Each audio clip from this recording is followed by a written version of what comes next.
Hello and welcome back to another episode of Critical Reactions with your host, Bryan.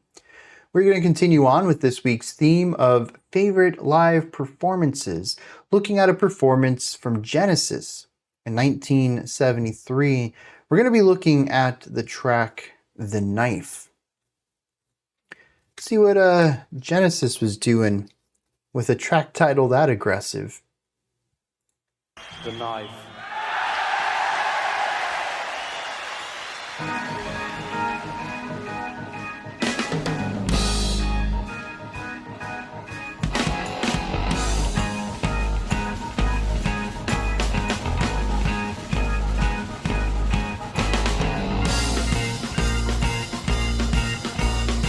Got a harmonic shift upward there. Is that a timpani sitting on the left of the hi-hat?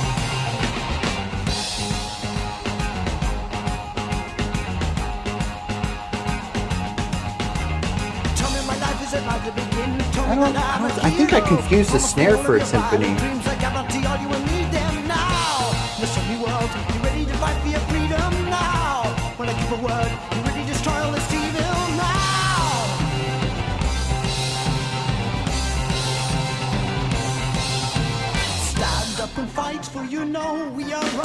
Also, I just realized the hi-hat's on the right. Yeah, that's just a snare. I don't know how I got that mixed up. Bass work, dude. Some of you are going to die. Martyrs of course to the freedom I will provide. This is a reconstructed video, by the way. It's footage paired with some other audio. I am noticing some inconsistencies, and I think that's why. I'll give you the names of what you must kill. Hand them on and quickly cover them up in Trafalgar Square. Heaven and see you see them dead. Misery world, ready to fight for your freedom now. When they give a word, hang on behind in the blood flow now.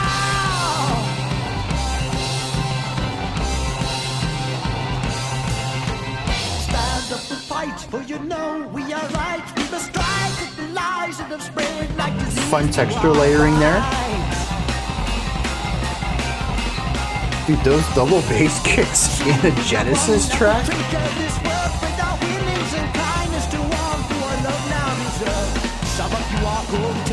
Not double bass kicks though.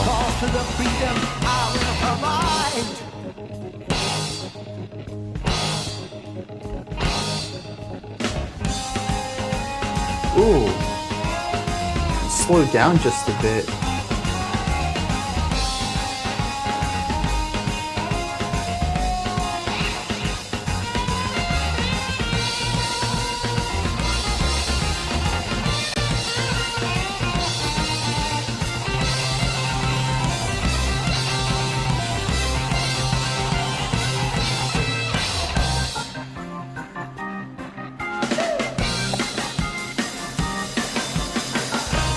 Okay, that's fun.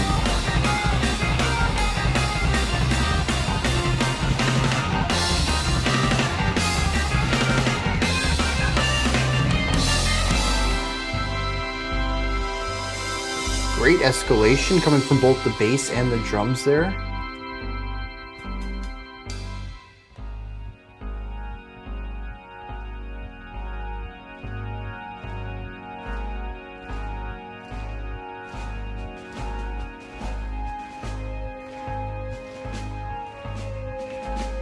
The snare style marching pattern. Interesting addition here.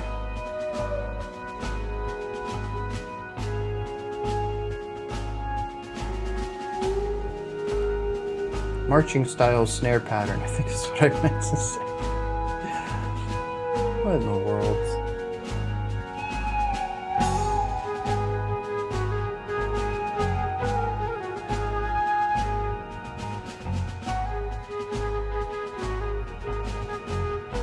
Great contrast here.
Interesting vocal inflections.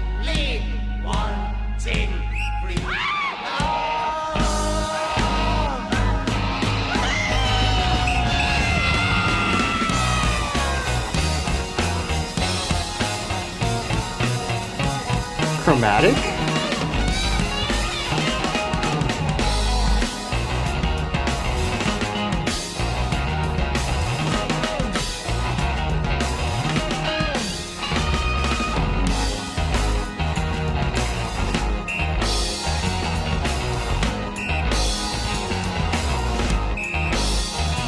Interesting temporal anomalies going on here.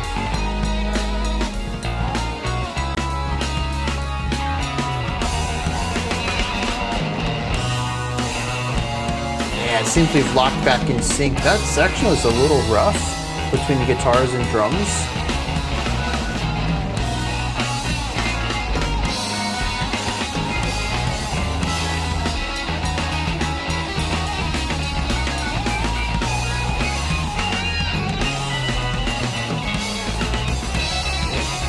Bit chaotic here with the organ, bass, and guitars all going off.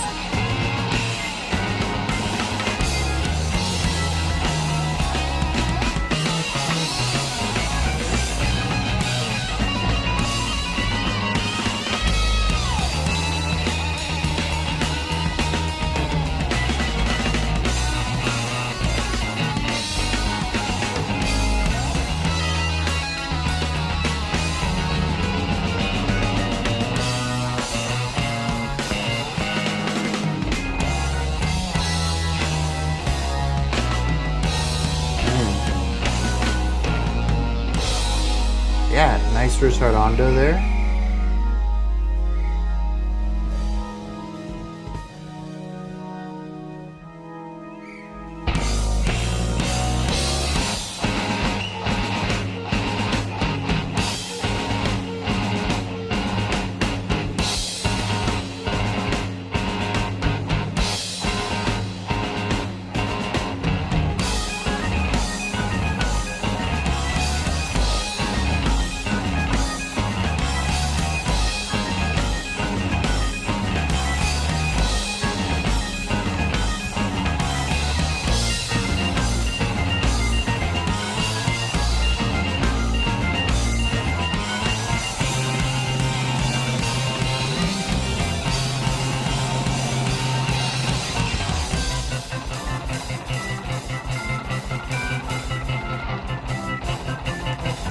What in the world? Harmonic shift and tempo shift simultaneously. Into an accelerando.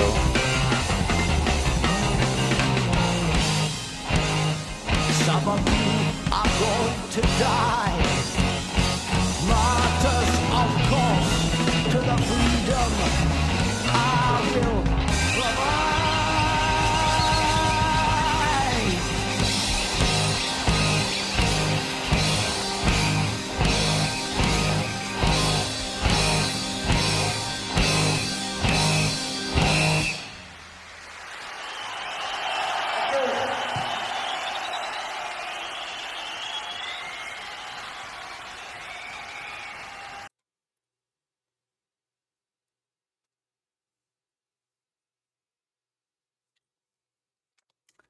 Genesis. This is wild. Where do I start with them? I guess we can really divide this into two halves of discussion. The first half of the track and the second half. I think that it's all largely connected into a bigger story here, but they're also drastically different in compositional approaches, with one being a bit more of a structured track with a verse and chorus idea, and the other half being a linear exploration into I don't necessarily want to call it avant-garde ideas, but certainly noisier ones. And not noisy in a derogatory way, but simply the description of a lot of moving ideas that aren't always super connected. And so, I mean, if we just start off with the beginning of the track, we have a cool little intro with the, what is that, an electric organ? The drums help here as well, kind of slowly ramp up energy. We bring in the bass, we bring in the drums and the guitars. Eventually we get a vocal in here, and it's a pretty straightforward rock track here. Good groove, good chord progression. It feels adventurous, but sort of neutral too. There is a positive element to it, and one of, I don't know if I'd call it joy, but strength maybe would be how I interpret the opening of this song. Very quickly delivered vocal pace, though. I found this to be interesting because the rest of the instrumentation it has drive to it, but it's not like that. The vocals are just rapid fire, coming across like crazy. I think it acts as a nice counter to everything else, though, a good bit of balance.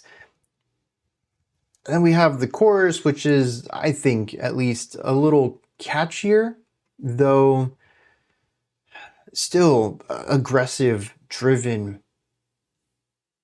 Lots of strength in show here as well. It actually seems like it's less of a traditional chorus in the sense that it's a hook for the song, something to be memorable and remembered after the track, and more of an expansion of, or maybe a variation of, our verse. In that it captures a lot of the same feeling with the completely different composition. Still, we bounce back and forth between these a couple of times, and something I really like that we're already hearing here but is going to be consistently present throughout the rest of the song too is contrast and dynamics. This song has a phenomenal control over rising action and falling energy in order to create these peaks and valleys throughout the track. It has a great pacing throughout. It's consistent. We don't really sit at high intensity sections for too long. We don't sit at lulls too long. And there is usually always some sort of directionality to the song, whether it's pushing us to the next concept musically. We have some sort of melody connecting us or taking us on a journey, or compositionally, something along the lines of dynamics, rising and falling speeds, rising and falling volumes, adding layers, removing layers. There's all sorts of ways to create directionality that isn't just melody writing or riff writing. And I think that they use all the techniques across the board here to ensure that the song is consistently in a forward direction, either rising or falling, holding on to these ideas as low and quiet as they are at times, or as loud and bombastic at other times, holding on to them just as long as they need to be held on to really solidify that feeling before drifting into the next idea. And this varying contrast, I think, and highly dynamic writing is a massive benefit of this song, and it supports the track and the themes of it from start to finish. There really isn't a single portion of this song that is static in its rising and falling elements. Now, I had mentioned, though, we had a fairly straightforward intro. After that, though, we entered into the midpoint, which was cool because we started off with the intro again. I thought we had actually come full circle and we were just going to do that circle again, and that's not where they took us, though. We bring the energy way down. I think this is the lowest point of the song aside from the actual intro, which came in from silence. We start to build things up on the drums. Start to build things up on the synth, sort of like the intro we're building again, but here we're not looking at forward momentum, at least not in the point that we're going somewhere specific. This is just about rising intensity. we need to get to a peak, but to me it doesn't feel narratively engaging as much as it feels emotionally engaging. This part isn't telling a story, it's just ramping up energy. And you can feel it through the very tight loops that we have everywhere. The keyboard is working on I think we start off with chords and then we shift to chord shaping, just playing 3 notes up a chord, going back down to the root, playing those 3 notes again. It's a very short loop here. The drums, I think, having been rather expressive on this track, are working with a very short pattern as well. The bass tone, pedal tone right here. Very simple ideas. The purpose here is to build up intensity, not to pull the song forward into the next section. We are in this section. We are going to be in this section for a while, and the lack of longer linear ideas or longer patterns is evidence of that. Eventually, though, we do bring in all of the instruments. The vocalists have their repeated line. Even the vocals aren't moving through these things rapid fire, going, sentence after sentence. We have one idea repeated over and over and over. It's really about this feeling of being stuck here. And then after this is the chaotic moment. To me, this really defines the song. Where we had more of a verse-chorus thing at the beginning, this is just an extended jam session. I had mentioned that there's so much counterpoint going on, that we have the bass, both guitarists are doing something, the drummer is going crazy, we have melodic ideas coming from the organ as well. The only one really not doing much is the vocalist. They have the tambourine though, adding a little bit of information, but really this is for the instruments to shine here after the vocalist has had so much of the spotlight on this track. And it's just so much all at once, all loud. And I think this is a really important part of this, because when we see sections like this in other styles of music, this idea of multiple counterpoints, 3 or more instruments or voicings all playing melodic lines, especially when you start getting past that 3, and here we are at 4. You need to carve out space compositionally in order for everyone to be heard, for the part to be balanced enough between everything, and you need to really ensure that each beat is consonant and balanced on a harmonic level. You have, well, in this case, you have 3 polyphonic instruments. The bass is polyphonic too, but just you don't hear basses play more than 1 note too often. But I suppose we have 4 polyphonic instruments here. We can play 4+ notes at any given time. Now, I think all 4 of these instruments are playing 1 note at a time, melodies, nothing chordal in their work. But there's so much going on, I'm not confident in saying that 100%. It's quite possible I missed a couple of places where someone was playing a chord during all of this chaos. But at least to my ears, most of it sounded like we're just working with 4 notes, which is still a lot to work with. At any given beat, you have 4 notes. You need to make sure that they're all consonant harmonically, that they're balanced together. And this song, they decided not to do that. It almost feels as if there's no consideration for what the other 3 people are playing at all. Some parts of this feel like 4 instruments locked together and playing something hyper complex and intricate, where all the parts work together in such tandem that it's almost like clockwork. And at other times it is chaos, where none of the parts seem to be working together at all. And when I say that parts do one thing and parts do another, you might be thinking I'm talking about larger phrases, but honestly, this is like 2 beats at a time. These 2 beats might be really connected, and then these 2 beats aren't, and then these 3 beats are, and then these 6 beats aren't. There isn't really much of a pattern to it. It almost feels like when things do work together, it's sort of random, coincidental that that part actually clicked in any way. A majority of this feels like 4 completely different melodic ideas happening simultaneously without any regard for any other melodic ideas. And this is not even bringing in the idea that the drums here are rather large, loud, the dude's just smashing on them.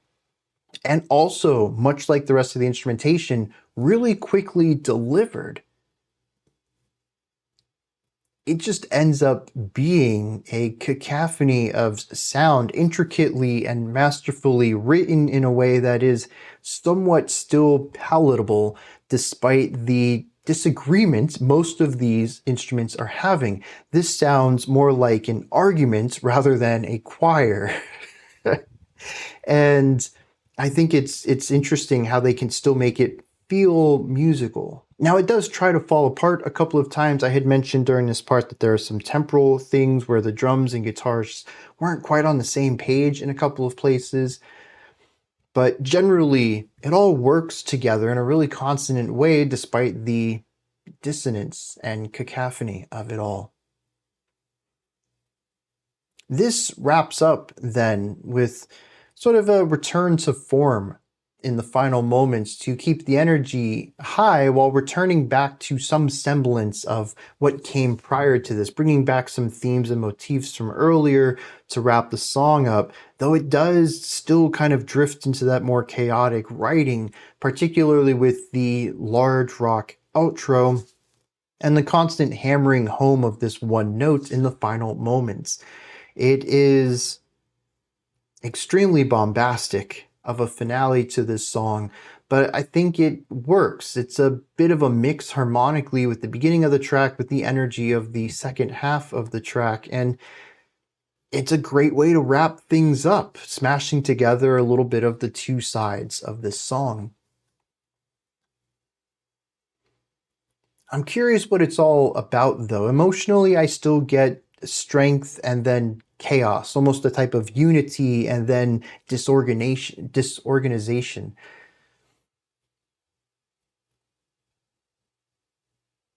Let's hit some lyrics on this, see what's going on there. I'm trying to figure out the tone of this song.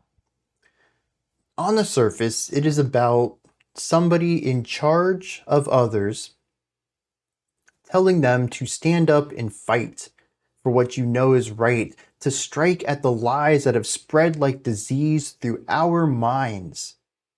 And when you'll have won, we'll treasure this worth with our winnings and kindness to all who our love now deserve.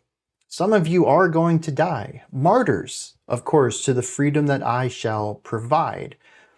So we have a ruler who says, y'all are going to go fight my wars for me. But it's for your own benefit. Because honestly, they're terrible. They're spreading propaganda. It's going through everyone's mind like a disease. And when we win the war, we'll treat everyone with kindness. At least, all the ones who deserve it after all. And there's a leveling too, that some of y'all are going to die, but that's a price I'm willing to pay. And to me, it kind of comes off as satirical, that this is supposed to be against wars and combat in general. At least I've known Genesis to be pretty satirical and sarcastic in the past, so I kind of want to take it in that direction. But aside from the you're going to die as martyrs, of course, there really isn't too much of a tongue-in-cheek in here for the most part. Now, there is this one line here that I think is interesting. It's the second verse. So they'll give you the names of those that you must kill, have them all burned, and quickly cover them up in Trafalgar Square. I went and looked this up, and this is a public square in London. Been a lot of political elements done here. We've had anti-war protests against climate change, but most interestingly, and probably the most pertinent here, is that in 1887, this is where Bloody Sunday happened, which is where a demonstration was being taken place, and 400 people were arrested, 75 were badly injured. There were some stabbings, someone was bayoneted. It was a violent clash here. I'm curious if that was the reason for picking this specific place to talk about where they would cover up all of the bodies of the people who have been killed, named specifically from the ruler, which makes it feel more targeted and maybe even politically motivated, which I think certainly leans into this tongue-in-cheek approach here of painting all of this not as something patriotic or good for everyone, but as a way of disguising these actions as something patriotic or good, which paints the ruler, the one who's saying all of this from their perspective, in a bit of a negative light, doesn't it?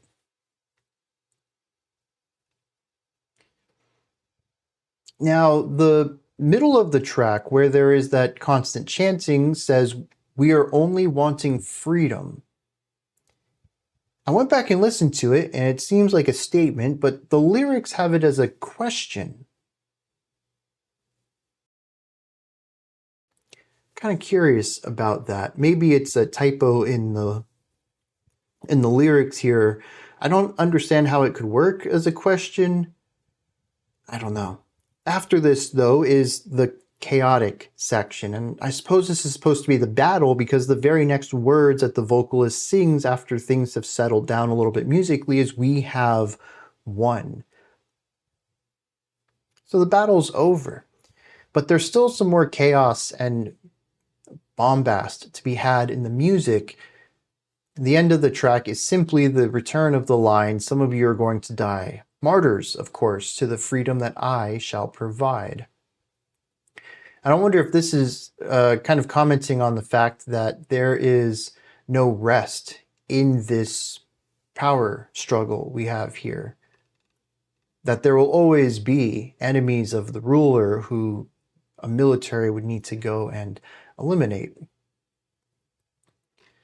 Yeah, some of them may, some of our people may die here, but they'll be martyrs. And when we have won, there will be more battles to be had. At least that's how I interpret the ending to this. I think generally then this song does a great job at capturing what it's trying to say, not just lyrically, which is of course where the more satirical parts come in, but musically. I had mentioned that the two main ideas I get out of this is strength and chaos. And the parts I felt held a bit of strength was a ruler talking up the military, the soldiers, telling them how they're right, and we're gonna stop the propaganda coming in here, and we're righteous in our attacking of them. A lot of strength to that. It also explains, I completely forgot about this, but the marching style of snare that shows up in a couple of places throughout this track. But the more chaotic part that I picked up on and talked a bit about, it seems to be about a battle.